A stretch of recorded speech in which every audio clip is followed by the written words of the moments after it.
अस्सलाम वालेकुम। आज हमने जिस टॉपिक को डिस्कस करना है वो है साइटोप्लाज्म। हमने सेल के दो कंपोनेंट्स देख लिए थे, सेल वॉल और सेल मेम्ब्रेन। बहुत सारे ऑर्गेनिज्म ऐसे हैं जिनके अंदर सबसे जो आउटर मोस्ट बाउंड्री होती है वो सेल वॉल होती है। सेल की जो कवरिंग होती है सबसे आउटर मोस्ट वो सेल वॉल होती है और सेल वॉल के अंदर सेल मेम्ब्रेन होती है। कुछ ऑर्गेनिज्म ऐसे हैं जैसे एनिमल्स के अंदर सिर्फ सेल मेम्ब्रेन होती है, उनके अंदर सेल वॉल नहीं होती। तो कुछ ऑर्गेनिज्म ऐसे जैसे प्लांट्स, फंजाई, बैक्टीरिया, एल्जी, उनके अंदर सेल मेम्ब्रेन के बाहर सेल वॉल भी होती है। तो हमने पहले सेल वॉल भी देखी, सेल मेम्ब्रेन भी देखी। तो अभी हमने देखना है साइटोप्लाज्म। साइटो का मतलब होता है सेल और प्लाज्म का मतलब होता है लिविंग पार्ट, लिविंग कंटेंट या फिर फ्लूइड। तो सेल मेम्ब्रेन के अंदर जो सारा लिविंग पार्ट होता है न्यूक्लियस को छोड़ के वो कहलाता है साइटोप्लाज्म। न्यूक्लियस को छोड़ के बाकी सारा जो पार्ट होता है वो साइटोप्लाज्म कहलाता है। सेल के अंदर अगर हम साइटोप्लाज्म को स्पेसिफिकली डिफाइन करें तो सेल को जो लिविंग पार्ट होता है उसे हम कहते हैं प्रोटोप्लाज्म। इस प्रोटोप्लाज्म के दो पार्ट हैं, एक साइटोप्लाज्म, दूसरा न्यूक्लियस। साइटोप्लाज्म प्रोटोप्लाज्म का एक पार्ट है। प्रोटोप्लाज्म सेल के सारे लिविंग पार्ट को कह रहे होते हैं जिसके अंदर साइटोप्लाज्म और न्यूक्लियस आ जाता है। और ये साइटोप्लाज्म रीजन है between nuclear membrane and plasma membrane. यानी न्यूक्लियस की जो मेम्ब्रेन होती है जिसे हम कहते हैं न्यूक्लियर मेम्ब्रेन, उस मेम्ब्रेन और प्लाज्मा मेम्ब्रेन, इन दोनों के दरमियान जो भी सेल का पार्ट आ जाता है उसे हम क्या कहते हैं, साइटोप्लाज्म। इस साइटोप्लाज्म के अंदर सेल की सारी ऑर्गेनेलिज आ जाती हैं, सेल के सारे स्ट्रक्चर्स आ जाते हैं। न्यूक्लियस को छोड़ के बाकी जितने भी ऑर्गेनेलिज, जितने भी स्ट्रक्चर आते हैं वो किसके अंदर आते हैं, साइटोप्लाज्म के अंदर आते हैं। तो साइटोप्लाज्म क्या हुआ, पार्ट ऑफ प्रोटोप्लाज्म, और ये रीजन है between nuclear membrane and plasma membrane. Protoplasm का पार्ट है और रीजन है between nuclear membrane and plasma membrane. इसके बाद हम साइटोप्लाज्म के अभी कंपोनेंट डिस्कस करते हैं और फिर हम साइटोप्लाज्म की केमिकल कंपोजिशन डिस्कस करेंगे और एंड पे साइटोप्लाज्म के फंक्शन डिस्कस करेंगे। तो ये साइटोप्लाज्म प्रोकैरियोटिक सेल के अंदर भी होता है और यूकैरियोटिक सेल के अंदर भी होता है। ये एक सिमिलरिटी है प्रोकैरियोटिक और यूकैरियोटिक सेल के अंदर। जैसे सेल मेम्ब्रेन एक सिमिलरिटी थी प्रोकैरियोटिक और यूकैरियोटिक सेल के अंदर, इसी तरह से साइटोप्लाज्म भी एक सिमिलरिटी है between prokaryotic and eukaryotic cell. और दोनों के साइटोप्लाज्म में डिफरेंस क्या होता है, जो यूकैरियोटिक साइटोप्लाज्म होता है, जो यूकैरियोटिक साइटोप्लाज्म होता है उसके अंदर बहुत सारी मेम्ब्रेन बॉन्डेड ऑर्गेनेलिज प्रेजेंट होती हैं। उसके अंदर बहुत सारी मेम्ब्रेन बॉन्डेड ऑर्गेनेलिज प्रेजेंट होती हैं, बहुत सारे स्ट्रक्चर्स प्रेजेंट होते हैं, साइटोस्केलेटन प्रेजेंट होता है। साइटोस्केलेटन बेसिकली प्रोटीन से बनी हुई कुछ ऑर्गेनेलिज होती हैं जो सेल को सपोर्ट फ्राहम करती हैं। तो यूकैरियोटिक सेल के अंदर ये साइटोस्केलेटन और इसके अलावा मेम्ब्रेन बॉन्डेड ऑर्गेनेलिज वगैरह प्रेजेंट होती हैं, लेकिन प्रोकैरियोटिक सेल के जो साइटोप्लाज्म होता है उसके अंदर ये मेम्ब्रेन बॉन्डेड ऑर्गेनेलिज और साइटोस्केलेटन प्रेजेंट नहीं होता। इसके बाद अगर हम साइटोप्लाज्म के कंपोनेंट की बात करें तो इसका पहला कंपोनेंट है साइटोमेम्ब्रेन सिस्टम।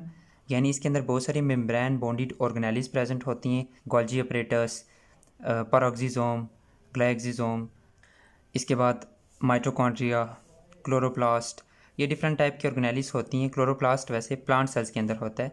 तो ये डिफरेंट टाइप की ऑर्गेनेलिज होती हैं साइटोप्लाज्म के अंदर जो बेसिकली साइटोप्लाज्म का पार्ट होती हैं। और इसके अलावा साइटोस्केलेटन, बहुत सारे प्रोटीन्स के इस तरह से फाइबर्स होते हैं, प्रोटीन्स के इस तरह से धागे होते हैं जिन्हें हम कहते हैं माइक्रोट्यूब्यूल्स, माइक्रोफिलामेंट्स, इंटरमीडिएट फिलामेंट्स। ये सारा क्या कहलाते हैं, साइटोस्केलेटन। और ये बेसिकली यहाँ पे प्रेजेंट होते हैं साइटोप्लाज्म के अंदर, जिनका काम सेल को सपोर्ट फ्राहम करना होता है। ना सिर्फ सेल को सपोर्ट फ्राहम करना होता है बल्कि डिफरेंट सब्सटेंसेस की मूवमेंट में, या साइटोप्लाज्म के अंदर एक मूवमेंट होती है, साइटोप्लाज्म की मूवमेंट में भी इन माइक्रोट्यूब्यूल्स, माइक्रोफिलामेंट्स का बड़ा रोल होता है। इसके बाद बहुत सारे स्मॉलर ग्रैन्युलर स्ट्रक्चर्स जैसे कि राइबोसोम, बहुत सारे वेस्ट मटेरियल्स वो यहाँ पे प्रेजेंट होते हैं इस साइटोप्लाज्म के अंदर। इसके बाद साइटोप्लाज्म का मेन पार्ट जिसे हम कहते हैं साइटोप्लाज्मिक मैट्रिक्स, जिसके अंदर ये सारे components cytomembrane system, cytoskeleton, granular structures, ये सारे कहाँ पे प्रेजेंट होते हैं, साइटोप्लाज्मिक मैट्रिक्स के अंदर या साइटोप्लाज्मिक फ्लूइड के अंदर, जो मेन कंपोनेंट है। तो ये बेसिक कंपोनेंट्स हैं किसके, साइटोप्लाज्म के। इस साइटोप्लाज्म को हम इसके स्ट्रक्चर और अपीयरेंस की बेस पे दो मेजर पार्ट्स में डिवाइड करते हैं। एक होता है साइटोसोल और दूसरा होता है साइटोजेल। जो मेजर पार्ट होता है साइटोप्लाज्म का वो साइटोसोल ही होता है। ये इनर पार्ट होता है टुवर्ड्स द न्यूक्लियर मेम्ब्रेन, यानी ये वाला जो पार्ट जी, ये जो वाइट में है, इसे हम कह रहे होते हैं साइटोसोल, जिसके अंदर बहुत सारी ऑर्गेनेल्स वगैरह प्रेजेंट होती हैं। और जो आउटर पार्ट होता है जो होता है टुवर्ड्स द प्लाज्मा मेम्ब्रेन, ये जो मैंने येलो में मेंशन किया है, इसे हम कहते हैं साइटोजेल। साइटोसोल थोड़ा लेस विस्कस होता है, साइटोजेल थोड़ा ज़्यादा विस्कस होता है, थोड़ा सेमी सॉलिड होता है। साइटोसोल लिक्विड होता है। साइटोसोल लिक्विड होता है टुवर्ड्स द न्यूक्लियर मेम्ब्रेन और साइटोजेल सेमी सॉलिड होता है, सेमी सॉलिड या जेल की तरह का होता है, और ये होता है टुवर्ड्स प्लाज्मा मेम्ब्रेन। ये जो मैंने येलो में मेंशन किया ये साइटोजेल होता है। और इस साइटोसोल के अंदर बहुत सी ऑर्गेनेल्स वगैरह प्रेजेंट होती हैं, और जो साइटोजेल होता है उसके अंदर क्या प्रेजेंट होते हैं, बहुत सारा वेस्ट मटेरियल वगैरह प्रेजेंट होते हैं। इसके बाद अभी हम साइटोप्लाज्म की केमिकल कंपोजिशन की तरफ आते हैं। तो साइटोप्लाज्म की केमिकल कंपोजिशन देखें तो साइटोप्लाज्म के अंदर 90% वाटर प्रेजेंट होता है, यानी इसकी नेचर भी फ्लूइड होती है, लिक्विड नेचर होती है। 90% यहाँ पे क्या होता है, वाटर होता है। और जो डिफरेंट सब्सटेंसेस होती हैं, डिफरेंट और केमिकल्स होते हैं, वो इस वाटर के अंदर या तो डिज़ोल्व फॉर्म में पड़े हुए होते हैं या तो वाटर के अंदर, इस वाटर के अंदर डिस्पर्स हुए हुए होते हैं। तो 90% क्या हुआ, वाटर। इसके अलावा और कौन कौन से कंपोनेंट्स होते हैं वो हम देखते हैं। बहुत सारे मिनरल्स, आइंस, बहुत सारे एलिमेंट्स यहाँ पे प्रेजेंट होते हैं। एलिमेंट्स बहुत सारे यहाँ पे मैक्रो एलिमेंट्स होते हैं और बहुत सारे यहाँ पे माइक्रो एलिमेंट्स होते हैं। मैक्रो एलिमेंट्स जैसे कार्बन, हाइड्रोजन, सोडियम, मैग्नीशियम, ये मैक्रो एलिमेंट्स हैं। और बहुत सारे माइक्रो एलिमेंट्स भी यहाँ पे प्रेजेंट होते हैं। इसके अलावा बहुत सारे कार्बोहाइड्रेट्स यहाँ पे प्रेजेंट होते हैं, ग्लूकोज, पॉलीसेकेराइड्स भी, बहुत सारे पॉलीसेकेराइड्स भी इसी साइटोप्लाज्म के अंदर होते हैं। लिपिड्स, डिफरेंट टाइप के लिपिड्स यहाँ पे प्रेजेंट होते हैं। फैटी एसिड्स जो लिपिड्स बनाते हैं या लिपिड्स के टूटने से बनते हैं, वो भी यहाँ पे प्रेजेंट होते हैं। Amino acids, different amino acids जो प्रोटीन्स बनाते हैं या प्रोटीन के टूटने से ये अमाइनो एसिड बनते हैं। इसके बाद प्रोटीन्स होती हैं बहुत सारी, विटामिन्स होते हैं, nucleic acids, RNA, messenger RNA, ribosomal RNA, ये यहाँ पे होते हैं। न्यूक्लियोटाइड्स जिन्होंने न्यूक्लिक एसिड वगैरह बनाने होते हैं, आरएनए या फिर टीएनए वगैरह बनाना होता है, वो न्यूक्लियोटाइड्स भी यहाँ पे होती हैं। इसके बाद हार्मोन्स और गैसेस, साल्ट्स वगैरह भी यहाँ पे प्रेजेंट होते हैं। तो इनकी अमाउंट, इनकी परसेंटेज डिफरेंट डिफरेंट होती है। कार्बोहाइड्रेट्स ऑलमोस्ट 10 to 12%, लिपिड्स की भी ऑलमोस्ट इतनी ही परसेंटेज होती है, और प्रोटीन की परसेंटेज थोड़ी इनसे ज़्यादा होती है।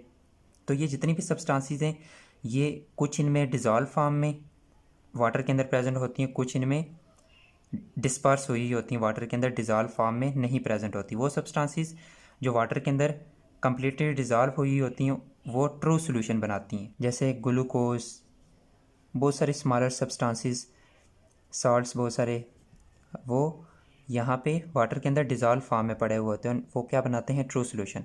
और बहुत सारी लार्जर सब्सटेंसेस जैसे बहुत सारे पॉलीसेकेराइड्स, प्रोटीन्स, लिपिड्स, वो वाटर के अंदर डिज़ोल्व नहीं होते, वो इसी तरह से साइटोप्लाज्म के अंदर डिस्पर्स हुए होते हैं, डिफरेंट ग्रैन्यूल्स की फॉर्म में पड़े हुए होते हैं, और वो कौन सा सोल्यूशन बनाते हैं, कोलाइडल सोल्यूशन।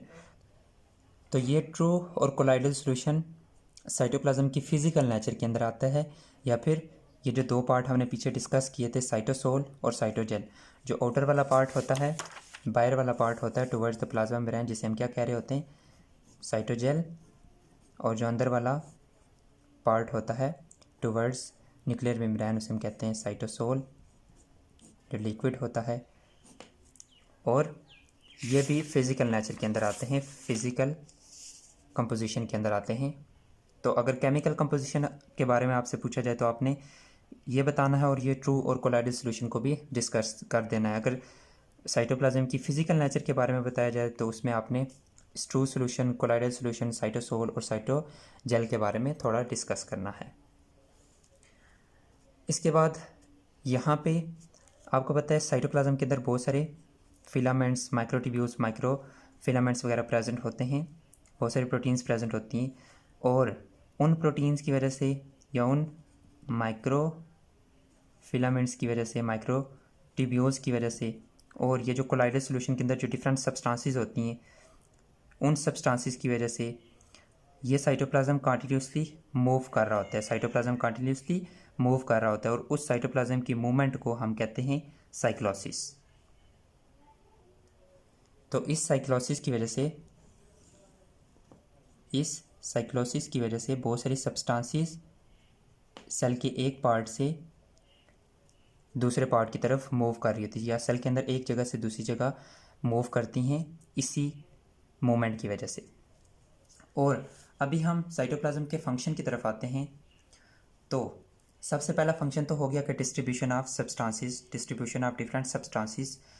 दूसरा और मोस्ट इम्पोर्टेंट फंक्शन ये है कि जितनी भी सब्सटेंसेस, जितना भी वेस्ट वगैरह, जितनी भी यूज़फुल सब्सटेंसेस होती हैं वो सेल के अंदर कहाँ पे स्टोर होती हैं? साइटोप्लाज्म के अंदर।